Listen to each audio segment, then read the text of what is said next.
difference between voiced and unvoiced sounds? We want to teach our little ones about voiced and unvoiced sounds when we're teaching them the alphabet and we're teaching them the sounds of our language, because it's going to help them so much on their reading and spelling journey. But you might not know the difference between voiced and unvoiced sounds because you might not have been taught this when you were growing up. I know when I was learning how to read as a kid, I never learned about voiced and unvoiced sounds. In fact, when I was going to school to become a teacher, I never learned about voiced and unvoiced sounds. It's only been in the last 5 to 7 years that I've been really diving into the science of reading that I've actually learned all about voiced and unvoiced sounds and why they're important to teach our kids. And that's what I want to share with you today. In case you don't know me, my name is Erin. I'm from littleslovelearning.com. I'm a former classroom teacher turned parent reading coach. My job now is to coach you and support you on your journey of teaching your child how to read and write correctly based on the science of reading.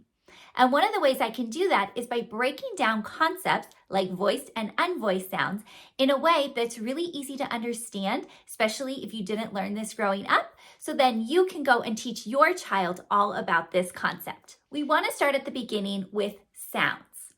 In English, we have about 44 sounds, those individual phonemes that we speak. We produce these sounds, and then we match these sounds to letters, and that's how we read and we spell. But we want to start with those sounds, those 44 sounds. We break those sounds up into 2 groups. We have consonant sounds, and we have vowel sounds. So the consonant sounds, we can break those up into more specific groups as well. We have stops, fricatives, affricates, nasals, glides, and liquids. And for our vowel phonemes, we can also break those up into different groups. We have our vowel sounds, which you will probably recognize as short vowels and long vowels. Then we have diphthongs, and we also have our controlled vowels and the schwa, which is what we call the lazy vowel. So altogether, we have about 44 sounds, 44 phonemes in our language. Now we can then break all of those sounds up into our voiced sounds and our unvoiced sounds. Voiced sounds are sounds that we are going to produce by vibrating our vocal cords. We are engaging our vocal cords to produce that sound. And the great thing is kids can actually feel this if they take 2 fingers and they put it right there on their throat, on their vocal cords. And when they produce that sound, if they're producing it correctly, they should feel a vibration. They should feel their vocal cords actually vibrating, moving, because it's a voiced sound. Now, the majority of sounds are voiced. All of our vowel sounds are voiced, and most of the rest of our consonant sounds are voiced as well. There are about 9 sounds that are unvoiced. So when your child puts their fingers on their vocal cords and they produce that sound, they won't feel anything moving. Those are unvoiced sounds. So let's look to see which consonant sounds are voiced and which are unvoiced. Before I forget, if you like this chart showing the consonant phonemes and the voiced and unvoiced sounds, you can grab this for free by checking out the link below. This is a free download that explains all about consonants and vowels, and it includes these charts that are really handy for you so that you can help your child understand the differences between voiced and unvoiced sounds. So if you're interested in this freebie, make sure that you check out the link below. So let's look at how this chart is categorized. Let's start with our stop sounds. There are voiced stop sounds and unvoiced stop sounds. They are formed the exact same way in our mouth. Our tongue is in the same position. Our mouth is in the same position. The only difference is one of them is voiced and one of them is unvoiced. That's why they're pairs, voiced and unvoiced pairs. So, for example, unvoiced is the p sound and voiced is the b sound. We form them the exact same way, but one is voiced and one is unvoiced. Then we have unvoiced t and voiced d. They are produced in the same spot, voiced and unvoiced. And then we have unvoiced k and voiced g. Produced the exact same way, but one has our vocal cords vibrating and one doesn't. Now let's go down to our fricatives, which are also called continuants. These we can hold as long as we have breath, so we can really stretch these sounds out. But we also have voiced and unvoiced pairs. So unvoiced, voiced, v. Now, the next one is a digraph TH. It can represent a voiced and unvoiced pair all by itself. So it's the same digraph TH, but unvoiced is f and voiced is v. So that one is really special because even though we spell it the same way, one is voiced and one is unvoiced. Then we have s and z, voiced and unvoiced pair. Now we have sh and zh. And then we have unvoiced, that is an unvoiced sound. Now, if we move down to affricates, this is our last group of voiced and unvoiced pairs. Unvoiced is ch, voiced j. Same way that we're forming them in our mouth, but one is unvoiced and one is voiced. Then all of our nasal sounds are going to be voiced. So that's n, ng. And our glides are voiced. We have w, y.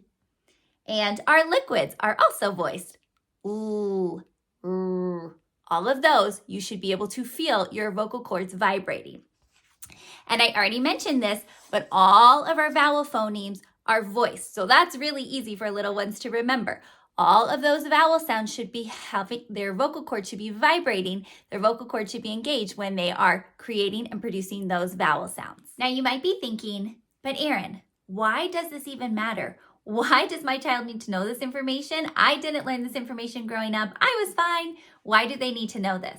Well, actually, learning about voiced and unvoiced pairs and learning about how we produce these sounds is so helpful for our little ones when they're learning how to read and spell. One of the reasons it's helpful is because it helps them produce the sound correctly in their mouth with their teeth, their lips, their tongue, and knowing if their vocal cords are on or off.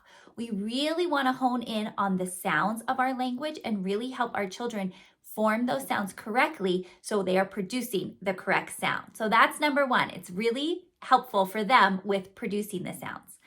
Another reason that this is important is because there are actually some spelling rules that depend on knowing if a sound is voiced or unvoiced. So, for example, the letter S, when it is at the end of a word, the letter S can represent either the S sound or the Z sound. And our kids might think it's totally random. Sometimes letter S is representing S and sometimes letter S is representing Z, but it's not random at all. There's actually a reason. If the sound before the letter S at the end of the word is an unvoiced sound, then letter S will represent the S sound. So that's true in words like cats, picks, mops, and laughs. The sound before the S was an unvoiced sound, so all of those had the S sound at the end. Now, if the sound before the S is actually a voiced sound, the letter S is going to represent the Z sound. So that's true in words like dogs, is, has, and loves. Because that voice sound came before the S is actually representing the Z sound. I have an entire video all about this topic that I will link down below if you want more information. Now, there's another spelling rule that also requires our children to know if the sound before is voiced or unvoiced, and that is the ED at the end of a word. When we have a verb, an action word, and we want to show it happened in the past, we will add ED. But there are 3 different sounds that ED can represent. If the sound before the ED is a voiced sound, the ED will represent the D sound. That's true in words like called, filled, and pulled. Because the sound before the ED was voiced, we have ED representing the D sound.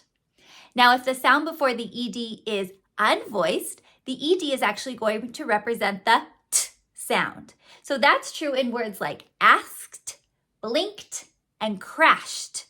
Because the sound before the ED was unvoiced, the ED is representing the T sound. And then, of course, if you have actually the letter T or the letter D before the ED is going to represent the id sound. It's a schwa with a D, more like id, like acted, listed, and added. I have an entire video all about this topic that I will link down below if you are interested in learning more.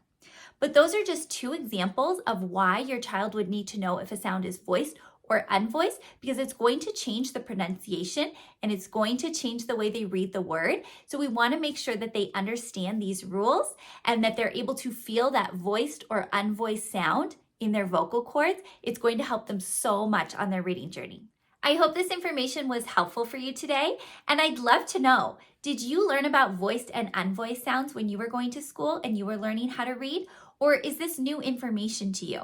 You can comment down below and let me know, or you can reach out on Instagram. I'm at Littles Love Learning Blog. Send me a DM, and I would love to chat with you about your experience learning how to read. Again, if you are interested in these free charts with the consonant phonemes and the vowel phonemes, so you can teach your child more about consonants and vowels, and you can teach them about voiced and unvoiced sounds, please check out the link below so that you can download your copy totally for free. And if you have any other questions, please don't hesitate to reach out. I am active on social media at Littles Love Learning Blog on Instagram and Facebook. You can always find me on my website, littleslovelearning.com. And make sure you like and subscribe to this channel so that you will never miss another video and you will be able to help support your child on their journey to reading. Until next time, happy learning. Bye.